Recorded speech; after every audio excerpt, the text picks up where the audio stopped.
자, 이어서 합니다. 이처럼 육체와 영혼은 그 자체가 다 나름대로 의미가 있고 절대로 죽에게 전도되지 않도록 한 예를 들어보면 민수기 21장 8절 9절 읽어볼까요? 시작. 여호와께서 모세에게 이르시되 불뱀을 만들어 장대 위에 달아라. 물린 자마다 그것을 보면 살리라. 모세가 노뱀을 만들어 장대 위에 다니 뱀에 물린 자가 노뱀을 쳐다본즉 모두 살더라. 이 사건은 여러분 다 아시는 사건이에요. 이스라엘 백성들이 출애굽할 때 광야길이 너무 힘들었나 봐요. 제가 잠깐 한번 가봤는데 광야길이 험하긴 험하더라고요. 덥고. 근데 불평이 너무 심하니까 하나님께서 불뱀을 이렇게 풀게 해가지고 불평하는 원망하는 이스라엘 사람들 다 물게 했어요. 그래서 막 사람들이 막 죽어나가는 가운데 모세가 기도를 했는데 여호와께서 이렇게 말씀하시는 거예요. 모세에게 불뱀을 만들어서 장대 위에 달아라. 그러면서 물린 자마다 죽어가는 자마다 그것을 보면 살리라라고 얘기하죠. 그래서 모세가 노뱀을 만들어서 불뱀처럼 만들어서 장대 위에 달았어요. 그러면서 광고를 했겠죠. 그렇죠? 광고를 다 했을 거 아니에요. 하나님께서 말씀하셨다. 이 성전 여기 앞에 노뱀을 달 테니까 뱀에 물린 사람은 다 와서 쳐다만 봐라. 낫는다고 하셨다라고 광고를 다 했을 거 아니에요. 그리고 어떻게 돼요? 뱀에 물린 자, 그 소식을 듣고 뱀에 물린 자가 어떻게 되냐면 노뱀을 쳐다본 즉 뭐예요? 모두 살았어요. 그런데 그 광고를 듣고 에이 말도 안 되는 소리 하고 있어. 뱀에 물렸는데 그 쳐다본다고 살아? 약이나 주지 하면서 툴툴거리면서 여전히 발을 붙잡고 앉았던 사람들은 다 죽어요. 아니면 광고 시간에 조는 사람도 못 들으면 죽어요. 그러니까 광고 시간 중요합니다. 그러니까 노뱀을 쳐다본 즉 뭐예요? 살았어요. 자, 이 사건을 여러분 이 사건은 뭘 얘기하는 걸까? 그렇죠? 이 사건 자체는 이 자체의 사건의 의미도 있지만 이것이 예표적인 사건인데 요한복음 3장 14절이에요. 모세가 광야에서 뱀을 든 것 같이 인자도 들려야 한다. 그러면서 이는 그를 믿는 자마다 영생을 얻게. 자, 믿는 자마다 영생을 얻는 것이 광야에 뱀을 든 것처럼 인자도 십자가에 들려야 된다는 거예요. 공통점이에요. 나무에 들렸다는 거예요. 쳐다보면 산다는 거예요. 자, 아까 봤지만 노뱀은 쳐다본 즉 어떻게요? 살았어요. 예수님께서 십자가에 달렸는데 이것은 어떻게 표현하냐면 믿는 자마다 영생을 얻어요. 두 개가 같은 사건이면 노뱀을 쳐다보는 것은 곧 믿는 거예요. 뱀에 물려 사는 것은 곧 영생을 얻는 거예요. 이 두 개가 같은 거죠. 그럼 우리가 뭘 교훈을 얻으시냐면 믿는다는 게 뭐냐? 믿는다는 게 뭐냐면 여러분 신약은 어떤 거를 이렇게 정의를 내려요. 딱 믿는 자마다 영생 얻어. 근데 구약은 같은 개념 어떻게 하냐면 사건으로 풀어서 얘기해요. 그게 차이예요. 이 두 개를 같이 알고 있으면 이해가 쉽겠죠. 그치, 이건 교리적이고 이건 실제적인 거예요. 자, 믿는 자마다 영생을 얻어요. 이것은 뭘까? 다르게 해석할 수 있지만 이 원래의 모티브를 줬던 이 사건에 들어가면 뱀에 물렸어. 아파 죽겠어. 에? 근데 복음이 들려. 저기 가서 나무에 달린 노뱀을 와서 뭐하면? 쳐다보면 산다는 거예요. 이게 복음이죠. 그래서 믿는 건 뭐냐면 그거 듣고 거기 가서 쳐다보는 거예요. 그것을 신약에서 믿는다라고 얘기를 해요. 그래서 야고보서에서는 이 믿는다는 것은 곧 우리의 신앙과 믿음과 행함이 딱 붙어있는 걸 얘기하는 거예요. 이것이 왜 중요하냐면 이분서 영혼과 육체가 같이 붙어있다고 했잖아요. 이거 똑같은 설명을 이 똑같은 구조를 예수님께서 얻다가 우리가 알려주냐면 참 믿음이 뭔가를 설명할 때 알려줘요. 참 믿음은 뭐냐면 믿음과 행함이 딱 붙어있는 걸 얘기하는 거예요. 그래서 믿는 자 할 때 이 믿음은 참 믿음이에요. 이것을 이렇게 뛸 수 없지만 띄어서 보면 뭐냐면 이쪽은 내가 예수님을 신앙적인 그리고 교리적으로 어떤 믿음의 사건으로 사실로 아는 것과 그로 인해서 나의 삶이 변화되고 바뀌는 것이 딱 붙어있는 걸 얘기하는 거거든요. 여러분 이거를 아까 그 광야에서 하는 뭐냐면 노뱀을 쳐다보면 산다라고 하는 그것과 내가 실제로 아픈 다리를 끌고 가서 보는 것과 이것이 붙어 있는 거예요. 그렇다고 해서 내가 쳐다봤기 때문에 사는 건 아니에요. 그러면 쳐다본다고 어떻게 다 살아요? 뭐냐면 거기는 하나님의 은혜가 있는 거니까. 자, 그래서 이 두 가지 사건은, 앞에 사건은 뭐냐면 노뱀 사건을 통해서 하나님께서 뭘 얘기하고 싶으시냐면 이제는 한참 후에 이 사건의 모티브로 해서 실제가 오시는데 그분이 예수님이시고 너희들이 십자가에 달린 그분을 믿으면 쳐다보면 살 거야 라고 하는 거죠. 그게 이제 이게 주된 핵심이죠. 이해되시죠? 그래서 이 믿는 자마다 영생을 얻게 하려 하심이라 하고 이제 우리가 가장 잘 아는 성경에서 가장 중요하고 유명한 구절이 나오는 거예요. 읽어볼까 시작. 하나님이 세상을 이처럼 사랑하사 독생자를 주셨으니 이는 그를 믿는 자마다 멸망치 않고 영생을 얻게 하려 함이니라. 이 말씀이 거기서 나오는 말씀이죠. 자, 이렇게 해서 이제 그렇구나. 저 사건의 본질은 뭐냐면 저 예수 그리스도의 구원을 예표하는 사건이다. 자, 근데 여러분 주객이 전도돼서 본질이 바뀌면 어떤 사건이 되냐면 열왕기하 18장 4절 읽어볼까요? 시작. 그가 여러 사람들을 제거하여 주상을 깨뜨리며 아세라 목삭을 찍었으며 모세가 만들었던 노뱀을 이스라엘 자손이 그때까지 향하여 분향함으로 그것을 부수고 느우산이라 일컫더라. 그 모세가 만들었던 노뱀이 히스기야가 지금 종교개혁을 할 때도 지금 있었다는 거예요. 있었어요. 그리고 우상처럼 섬기고 있었어요. 그래서 히스기야가 그 노뱀을 부쉈어요. 그리고 뭐라냐면 누후수다, 뜻이 뭐냐면 저건 노조각이야 라는 뜻이에요. 저건 절대 신도 아니고 하나님도 아니고 그냥 노조각이야, 노조각. 요즘 말로 하면 돌부처 이런 뜻이랑 똑같은 거죠. 노조각. 근데 여러분 이 두 가지 사건을 우리가 본질을 알았죠. 근데 지금 본질을 놓친 사람들이 뭐라고 했냐면 그 노뱀을 어떻게 구했나 봐요. 구해가지고 딱 모셔놓고 그거를 섬기는데 어떻게 섬겼을까? 뻔하죠. 거기에 가서 누가 오겠어요 주로?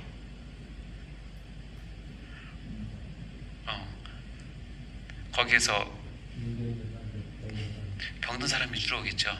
그러니까 추측이에요. 우리가 그때 불뱀 물려서 죽을 뻔했는데 저 노뱀을 쳐다보니까 살았어.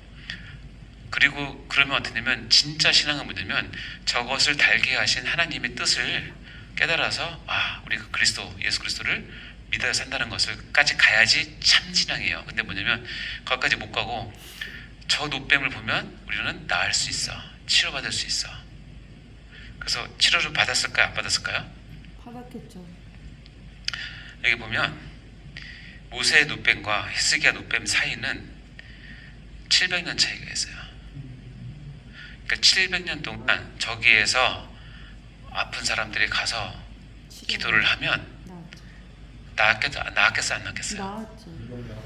안 나면 이 유지가 안 돼요. 그러니까 장사가 안 돼요. 안 나면 누가 낫겠을까? 잘 모르겠어요. 하나님이 불쌍해서 낫겠을 수도 있지만 하나님 그렇게 안 하실 것 같고 누가 장난쳤을까요? 영의 세력들이 장난을 쳤겠죠. 우상을 만드는 거니까. 그리고 이 사람들은 이거를 하나님으로 불렀을 수도 있어요. 그건 뭐 중요한 게 아니에요. 하나님 부르면 뭐예요? 저거는 하나님이 아니니까. 무슨 얘기냐? 신앙에서의 가장 중요한 본질을 잃어버리면 인간은 이렇게 타락할 수 있고 그것이 우리 세대가 아니라 무려 700년 동안 유지돼도 아무도 모른다는 거예요. 그걸 누가 깨냐? 히스기야라고 하는 하나님의 선한 왕이 저것은 우상이라고 규정을 하고 느우수산이라고 명명을 하고 깰 때까지는 아무도 손을 못 대요. 왜 못 대냐면 인간은 종교심이 있기 때문에 저기서 난 사람도 있고 저기서 내가 잘못 건드리면 해를 받을 것도 같고 종교적인 두려움이 생기니까 못하는 거예요. 그 종교적 두려움이 왜 생기겠어요? 하나님에 대한 바른 신앙이 없는 사람들은 저런 거 보면 두려워합니다. 손대면 큰일 날 것처럼 저거 손댔다가 우리 아들 아프면 어떡하지? 그런 생각 안 하겠어요? 그러니까 이 인간이라는 것이 이렇게 연약하고 어리석어요. 아까 얘기했지만 하나님 만드실 때 너무너무 그냥 허벌나게 좋은 인간인데도 타락하고 눈이 가리면 이렇게까지 타락할 수 있고 어리석게 갈 수 있어요. 물론 700년 동안 저걸 섬겼다니까요. 자, 그러니까 이것을 잘 맞추시는 건 너무 중요하다는 거 꼭 잊지 마시고요. 그럼 우리 신앙인들은 이 육체와 영혼을 갖고 있는 신앙인들은 어떤 우선순위를 갖고 우리가 살아야 되느냐? 요한 3서 1장 2절 말씀 한번 읽어볼까? 시작. 사랑하는 자여, 내 영혼이 잘된 같이 내가 범사에 잘되고 강건하기를 내가 간구하노라. 이 한 구절은 순복음 계통이나 오순절자 계통은 이제 삼박자 축복이라고 해서 영혼이 잘되고 사업도 잘되고 건강하고 이제 삼박자 축복이라고 얘기하는데 그건 그럴 수도 있는데 여기 보면 신체 우선순위는 일단 영혼이 잘 돼야 돼요. 영혼이 잘 되고 이 범사라고 하는 것을 엄밀하게 따지면 우리의 생활도 되지만 하나님께 받은 사명을 얘기하는 거예요. 하나님께 받은 사명이 잘 되고 그리고 마지막으로 그것을 담고 있는 내 육체가 강건하기를. 이 세 가지가 우선순위라고 생각하시면 돼요. 제일 먼저 염두에 둘 것은 영혼, 그다음에 하나님께 받은 사명, 마지막 그것을 실행해야 되는 육체. 이 세 가지는 잘 있어야죠. 아멘? 아멘. 자, 그래서 이 표를 여러분 잘 기억을 하셨다가 여러분 보실 때 하고 이제 제일 중요한 표입니다. 이 그림은 여러분이 이 그림을 잘 이해하시면 좋겠어요. X축은 상태를 뜻하는 거고 Y축은 만족도를 뜻하는 건데 빨간 줄은 영혼이에요. 파란 줄은 육체예요. 그래서 B라고 되어 있는 건 육체의 만족도가 높고 영혼의 만족도가 제일 낮고 A는 반반이고 C는 영혼의 만족도가 높고 육체 만족도가 제일 낮은 이런 상황인데 물어볼게요. 우리가 인간으로 태어났어요. 태어나면 지금 상태 A, B, C 중에서 어디에 해당될까요? 그렇죠. B에 해당되겠죠.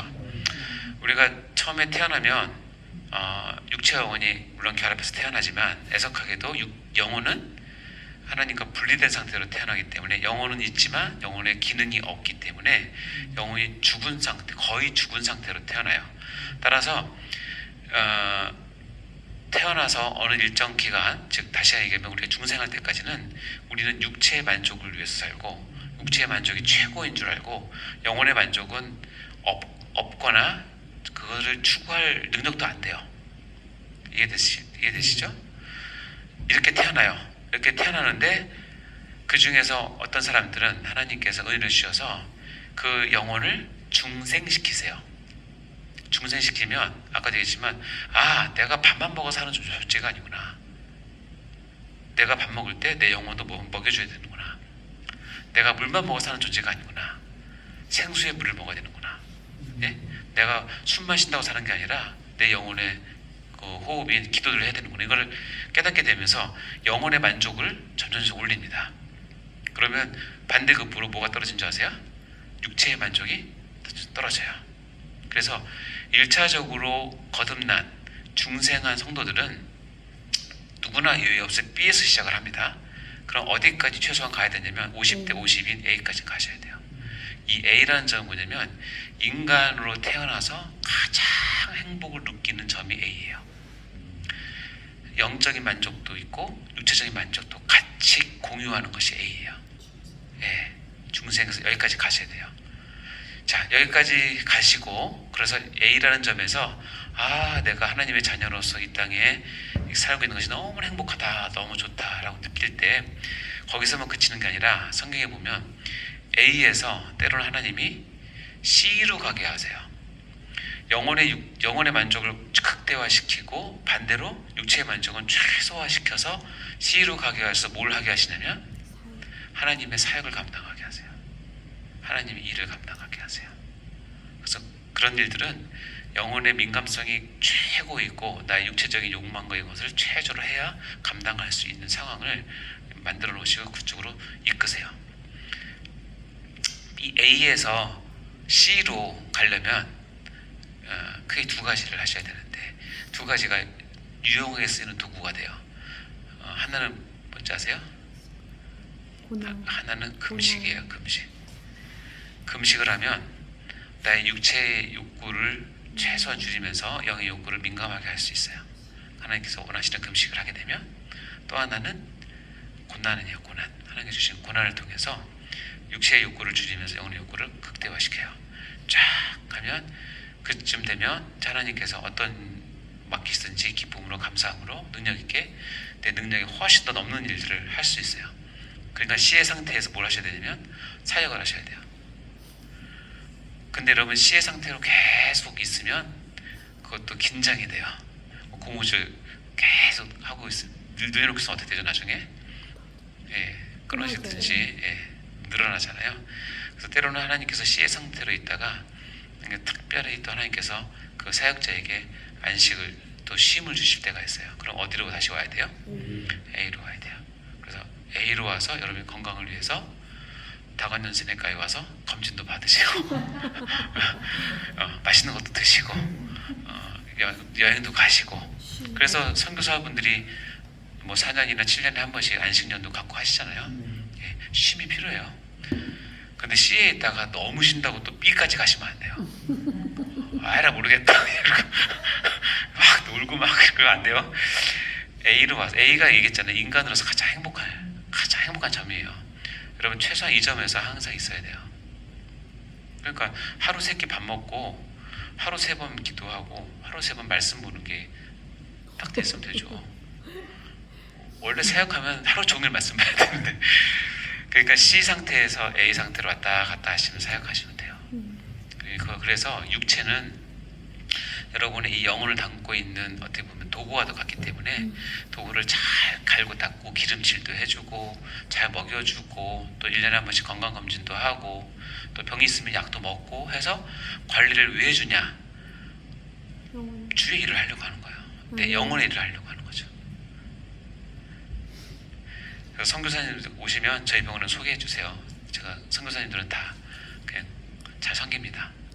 그러니까 요 표를 잘 기억하셨다가 내 상태를 잘 화학을 하시고 육체를 아끼시되 영혼을 위한 범위까지 하나님께서 시 상태로 인도하시면 가서 열심히 사역하셨고 또 다시 오시고 우리가 또 유혹받거나 실수로 B 상태로 가지 않도록 늘 깨어서 여러분 자신을 자기 부인하고 연단하시고 그렇게 하시면 됩니다. 네. 자, 육체가 좋아하는 것, 영혼이 좋아하는 것이 다 있습니다. 여러분 다 아시겠지만 그래서 보시고 자 이제 마무리하도록 할까요? 자 1번 시작. 인간은 육체와 영혼으로 구성된 이분설 존재이며 하나님 솜씨의 면류관이며 최고의 걸작품이다. 그렇죠? 2번 시작. 내가 육체와 영혼으로 된 존재임을 깊이 깨닫고 이해해야 하나님 앞에서 바른 삶을 살 수 있게 되고 육체와 영혼이 같이 만족하는 균형 잡힌 삶을 살 때 비로소 진정한 행복을 맛볼 수 있다. 아멘. 그래서 여러분의 가운데 영혼이 있다는 사실을 꼭 기억하시고 찬양하라 내 영혼이라는 찬양 아십니까? 이게 찬송가에 실렸더라고요.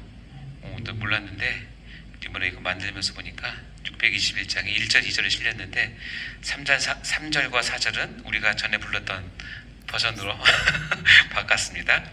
한번 저기 찬양 부르고 마치도록 할까요? 찬양하라 내 영혼아 찬양하라 내 영혼아 온 마음과 정성 다하여 주 찬양하라 경배하라 내 영혼아 경배하라 내 영혼아 내 온 마음과 정성 다하여 주 경배하라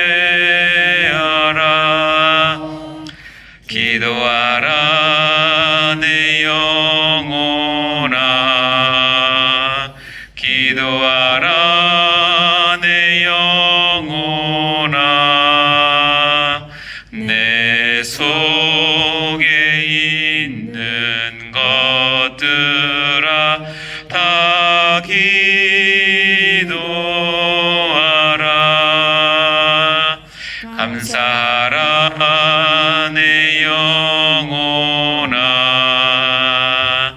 감사하라 내 영혼아 내 속에 있는 것들아 다 감사하라. 자, 이렇게 늘 여러분 영혼에게 이렇게 명령하시기 바랍니다.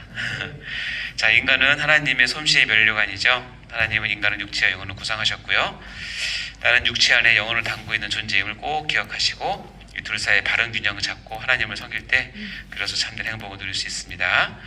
들어주셔서 감사하고 또 다음 시간에 뵙도록 하고요. 단톡방에 또 소감 올려주시면 감사하겠습니다. 기도하고 마칠까요? 하나님 아버지 참으로 감사합니다. 우리를 창조하시되 육체와 영혼으로 지으시고 그 안에서 하나님의 하나님 되심을 저희 삶들을 통해서 드러나게 하심을 진심으로 감사드립니다. 아버지 우리 가운데 보이는 육체만 아니라 보이지 않는 영혼이 있고 육체와 영혼의 관계가 얼마나 중요한지를 다시 한번 깨닫게 되었습니다. 우리가 최선을 다해서 하나님의 음성과 우리 육체와 영혼의 그 음성을 잘 듣고 그 균형을 맞추며 최선을 다해 하나님을 섬길 수 있는 저희가 다 될 수 있도록 도와주시고 바른 인간에 대한 이해를 통해서 나 자신뿐 아니라 우리 사랑하는 성도들과 교회를 이해하는데 큰 바탕이 될 수 있도록 인도하여 주시옵소서. 하나님 저희를 말씀을 받은 사명자로 삼으셨는데 우리가 말씀을 더욱더 진지하고 하나님의 뜻에 합당한 그런 말씀들을 잘 받음으로 하나님의 말씀을 선포할 때에 부족함이 없고 실수함이 없도록 도와주시옵소서. 감사드립니다. 오늘 밤도 함께 하시고 다음 주 만날 때까지 주님께서 늘 저희와 함께 하시고 인도해 주시고 도와주옵소서. 감사드리며 이 모든 말씀을 예수님 이름으로 간절히 기도드립니다. 아멘. 수고하셨습니다.